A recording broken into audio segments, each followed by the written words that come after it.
पिछले साल सितंबर में अफगानिस्तान की एक महिला लाले उस्मानी ने सोशल मीडिया के जरिए एक कैंपेन चलाया था जिसका नाम था वेयर इज माय नेम। मुहिम का मकसद अपनी पहचान के साथ जीना था, क्योंकि अफगानिस्तान में किसी अजनबी को नाम बताने भर से महिलाओं पर जुल्म होते रहे हैं। एक रिपोर्ट के मुताबिक अफगानिस्तान की 87% महिलाएं किसी न किसी तरह की जुल्म ज्यादती का शिकार होती हैं। सवाल यह है कि क्या अब ये 100% होने वाला है? ये सवाल इसलिए क्योंकि तालिबान काबुल पर कब्जे के और करीब पहुंच चुका है। अफगान सरकार ने विदेशी नागरिकों को काबुल छोड़ने को कह दिया है। गजनी पर तालिबान का कब्जा हो चुका है। इसी के साथ अफगानिस्तान की महिलाओं और बच्चों पर जुल्म भी बढ़ने लगे हैं। इसीलिए एक अफगानी बेटी की दास्तां को सुनिए। यकीन मानिए, तालिबान का ये ऐसा पाप है जिसका एक एक शब्द रोंगटे खड़े कर देगा। ये सुपर एक्सक्लूसिव रिपोर्ट देखिए। गरजती हुई मिसाइलें, रफ्तार से आग बरसाते रॉकेट और बेहिसाब बर्बादी। सरहद के किनारों से दुश्मनी अब आंगन तक पहुंच चुकी है। बारूदी हमलों से दीवारें छलनी हो रही हैं, आशियाने खंडहर में तब्दील हो रहे हैं और जिंदगी का कोई भरोसा नहीं है। अफगानिस्तान में जो हालात हैं उसमें तय मान लीजिए, चंद दिनों का इंतजार कीजिए। काबुल की सत्ता पर तालिबान काबिज होने ही वाला है। ऐसा क्यों कहा जा रहा है? सबसे पहले ये समझिए। अफगानिस्तान के 10 बड़े शहरों पर तालिबान का कब्जा हो चुका है। कांधार, कुंदूज, लश्करगाह के बाद गजनी भी तालिबान के कब्जे में जा चुका है। गजनी की दूरी राजधानी काबुल से महज 130 किलोमीटर है। बंदूकें लहराई, आसमानी फायरिंग की, अफगान फौज की गाड़ियों को जलाया। गजनी पर कब्जे का जश्न तालिबान ने कुछ ऐसे ही मनाया। गजनी के गवर्नर हाउस पर गोले दागे। गवर्नर ने तालिबान के सामने सरेंडर कर दिया, जिसके बाद तालिबानी आतंकियों ने गवर्नर को निकलने का रास्ता दे दिया। लेकिन थोड़ी देर बाद ही अफगानी फौज ने गवर्नर को गिरफ्तार कर लिया। अंदाजा लगाया जा सकता है कि हफ्ते भर में तालिबान कितना ताकतवर हो चुका है। हालात ये है कि अफगान आर्मी कई जगह बिना लड़े ही तालिबान के सामने सरेंडर कर रही है। गजनी में भी यही हुआ और इसके साथ ही काबुल का फैसला तय हो चुका है, क्योंकि भौगोलिक और राजनीतिक दोनों रूप से गजनी शहर अफगानिस्तान के लिए अहम रोल अदा करता है। ये शहर काबुल कांधार हाईवे पर है। कांधार में तालिबान पहले ही कब्जा जमा चुका है, इसीलिए माना जा रहा है कि गजनी पर कब्जे के बाद अफगानी हुकूमत हार मान सकती है। वैसे काबुल की सरकार करीब हार मान भी चुकी है। अफगानिस्तान के 34 में से 3/4 प्रांतों पर तालिबान का कब्जा हो चुका है, जिसके बाद राष्ट्रपति अशरफ गनी को भी एहसास हो चुका है कि अब गद्दी पर रहना है तो तालिबान को भी साधना है। इसीलिए सूत्रों के मुताबिक अफगान सरकार ने तालिबान को सरकार में शामिल होने का ऑफर दिया है। शर्त ये रखी है कि तालिबान आतंकियों को खून खराबा बंद करना होगा। लेकिन क्या वाकई ऐसा होगा? जिस आतंकी जमात का जन्म ही मजहब के नाम पर बेगुनाहों का खून बहाने के लिए हुआ हो, जिनकी जिंदगी का मकसद ही मानवता का सर्वनाश हो, वो तालिबानी जल्लाद इंसानी खून बहाए बगैर कैसे रह सकते हैं?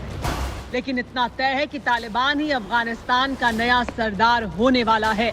लिहाजा चंद सवालों का जवाब जानना जरूरी है। मसलन काबुल पर कब्जे के बाद तालिबान क्या करेगा? तालिबान के शासन में अफगानिस्तान कैसा होगा?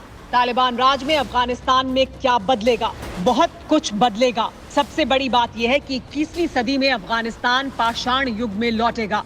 जुबान खोलने पर पाबंदी होगी, मुखालफत की सजा मौत होगी, बच्चे यतीम होंगे, महिलाओं की जिंदगी जहन्नुम बन जाएगी। बाकी का किस्सा उन्हीं अफगानियों से सुनिए जहां तालिबान राज कायम हो चुका है। तालिबान के शासन की यही सच्चाई है, इसे सबूतों के साथ बताएंगे। लेकिन पहले मौजूदा हालात जानने के लिए अफगानिस्तान की वो तस्वीरें देखिए जो अमेरिका के रहते काबुल की तरक्की की कहानी बता रही हैं। ये कांधार का एक टेक्निकल कॉलेज है जिसे अमेरिका के आने के बाद 2002 में शुरू किया गया था। खास तौर से लड़कियों के लिए बने इस कॉलेज में कंप्यूटर, साइंस और आधुनिक तालीम दी जाती है। इस स्कूल को इमानुल्लाह एहसान चलाते हैं। पिछले 2 दशक में अफगानिस्तान में ऐसे कई कॉलेज और यूनिवर्सिटी बनाए गए जहां सिर्फ लड़कियों को ही आधुनिक शिक्षा दी जाती है ताकि वो दुनिया के साथ कदम से कदम मिलाकर चल सकें। लेकिन ये अब कैसे ख्वाब बनने वाला है, ये जानने के लिए कुंदूज चलिए। कुंदूज अफगानिस्तान का 5वां और उत्तरी अफगानिस्तान का सबसे बड़ा शहर। करीब 3 लाख आबादी वाले कुंदूज पर तालिबान कब्जा कर चुका है और ये कुंदूज का सबसे बड़ा अशरफुल मदरसा है। इस मदरसे में 6000 से ज्यादा लड़कियां तालीम लेती हैं। मदरसे में कई लड़कियां ऐसी भी हैं जिनके पिता तालिबान के साथ हैं। वहीं मौलवी भी तालिबान के चुने हुए होते हैं। मदरसे में पढ़ने वाली लड़कियों को सिर्फ मजहबी तालीम दी जाती है। मदरसे में वही लोग आ सकते हैं जिन्हें पहले से इजाजत दी गई है।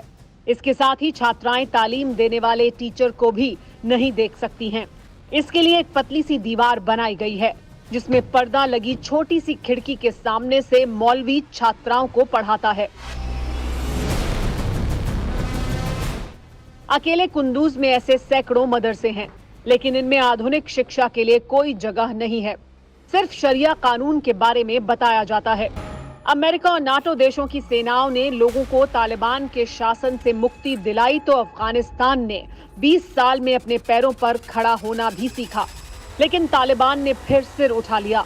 फिर वही शरिया कानून, कोड़े मारने की सजा, सड़कों पर कत्लेआम और दाढ़ी बढ़ाने, गीत संगीत की मनाही, महिलाओं पर पाबंदियों जैसे मध्य युगीन फरमानों का दौर लौट आया है, जिसका सबसे ज्यादा खमियाजा अफगानिस्तान की महिलाओं को भुगतना होगा, जिसकी आशंका अमेरिका के पूर्व राष्ट्रपति जॉर्ज बुश ने भी जताई थी। 2001 में जॉर्ज बुश ने ही तालिबान के खात्मे के लिए अमेरिका फौज भेजी थी, लेकिन तालिबान खत्म नहीं हुआ। इसीलिए बुश का दर्द जुबां पर आ गया। लेकिन तालिबान के बढ़ते कब्जे से अफगानिस्तान का दर्द किस हद तक डेंजर लेवल तक जा पहुंचा है, इसे तालिबानी जल्लादों की शिकार हुई एक अफगानी बेटी की जुबानी सुनिए। अफगानी बेटी ने दुनिया के सामने तालिबानी पाप की परतें खोली, जिसे सुनकर रोंगटे खड़े हो जाते हैं, दिल सहम जाता है और दिमाग सुन्न हो जाता है। तालिबान के लिए आधी आबादी की हैसियत क्या है, इसकी तस्दीक ये तस्वीर भी करती है। ईरान से लगते अफगानिस्तान के सरहदी इलाके का ये वो गांव है जहां के हर घर पर तालिबानी जालिमों के तांडव के निशान चस्पा हैं।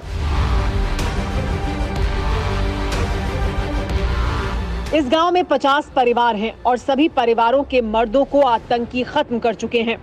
हर घर में सिर्फ औरतें और बच्चे ही नजर आएंगे।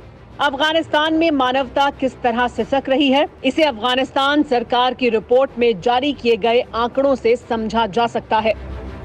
4 महीनों के दौरान तालिबान ने अफगानी फौज पर 22,000 हमले किए। इनमें 93 आत्मघाती हमले थे, 650 हमले रॉकेट से किए गए, 1675 बारूदी सुरंगों से हमले थे, जबकि तालिबान के साथ जंग में 844 लोग मारे गए। ये वो हमले हैं जिनके बारे में अफगान सरकार को पता है, लेकिन तालिबानी जल्लादों का कहर अफगानी फौज पर ही नहीं, बेगुनाह और निहत्थे अफगानियों पर भी टूटा। अफगान सरकार की रिपोर्ट के मुताबिक तालिबान के हमलों में 5587 आम नागरिक जान गंवा चुके हैं। इनमें 650 महिलाएं और 925 बच्चे हैं। तालिबान के डर से 11,000 से ज्यादा लोग अपने अपने घरों से पलायन कर चुके हैं। अफगानिस्तान की सरहदों पर हजारों लोगों की भीड़ जमा है, जो हर हाल में तालिबान के कब्जे से पहले मुल्क छोड़ देना चाहते हैं, क्योंकि तालिबान जिस तेजी से काबुल की तरफ कूच कर रहा है, उसी तेजी से अफगानिस्तान में महिलाओं और बच्चों की जिंदगी दूभर होने लगी है। जाहिर है हालात न संभले, हिंसा न रुकी तो अफगानिस्तान के मुकद्दर में बर्बादी का एक और इतिहास जुड़ना तय है। फिक्र आपकी, सोमवार से शुक्रवार रात 9 बजे सिर्फ TV9 भारतवर्ष पर।